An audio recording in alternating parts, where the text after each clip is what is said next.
Bell নাকি হচ্ছে কদবেল, এই যে গাছ পাকা কদবেল। শুনো ভালো তা। আসসালামু আলাইকুম, আশা করি সবাই ভালো আছেন। আমিও খুব ভালো আছি। আজকে আমি গেছিলাম সবজি ফার্মে সকালবেলা মর্নিং ওয়াক করতে, কিন্তু ওই জায়গায় যাওয়ার পরে একটা ফাঁকা কদবেল পাইছিলাম। বাড়িতে আইয়া আমরা সেই কদবেলের ভর্তা বানাইছি, হাত মাখা ভর্তা, শুকনো মরিচ আর একটু লবণ আর একটু সরিষা তেল দিয়ে চাটকা পইরা পাওয়া বেলটারে ভর্তা বানাইছি। এত মজা হয়েছে রে ভাই, এত মজা, নিজের হাত দিয়ে মাখাইছি, মনে চাইতেছিল নিজের হাতটাই চারটা চারটা খাইলে। যাই হোক, হাতটা বাদ দিলাম।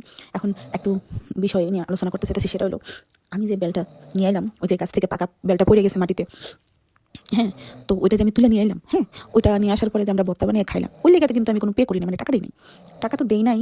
আর ওই ফার্মের লোকজন কিন্তু এটা জানে না যে আমরা এটা লয়ে আইছি, লয়ে আবার মাহায় খাইও লাইছি। হ্যাঁ, তো এটা কি আমাকে গুণা হয়েছে? মুসল্লিরা একটু আমাকে জানাবেন ফেলেস। আর যদি গুণা না হইয়া থাকে, কারণ আমার মতে এটা গুনার কাম না, এটা হইলো সোয়াবের কাম করছি, কারণ ওই জায়গায় নিচে ওটা ফুরা থাকতো, ওয়েস্ট হইতো, মানে ওয়েস্ট হতো, হ্যাঁ ওয়েস্ট হতো, কিন্তু আমরা তো এটা তুলছি, তুইলা সুন্দর করে মাখায় খাইছি, সেটা ওয়েস্ট হয় নাই, ওটা তো সুন্দর করে সবার পেটে গেছে, মানে সেটা জারি হোক যেমনি হোক গেছে তো, কারণ প্রত্যেকটা খাবারের পিছনে আল্লাহ তার নাম লেখা দিয়েছে। এখন যাই হোক, এটা কি চুরি করছি নাকি সোয়াবের কাম করছি একটু জানেন প্লিজ। আমি কিন্তু খুবই আগ্রহিত আপনাকে কমেন্টের, আপনারা যা করবেন আমি হেরেই মেনে নেবো। যদি আমি চুরি করে থাকি তাহলে আমি যাইয়া ফার্মে টাকা দিয়ে আমো, কালকাই আমি পে করেই আমো, জোর করে ওই আঙ্কেলকে হাতে তুলেই দিয়ামো। আর যদি আমি চুরি না করে থাকি তাহলে টাকা তো দিব না, একটা বেলা একটা নিয়ে খামো। আচ্ছা যাই হোক, ভালো থাকেন, আল্লাহ হাফেজ।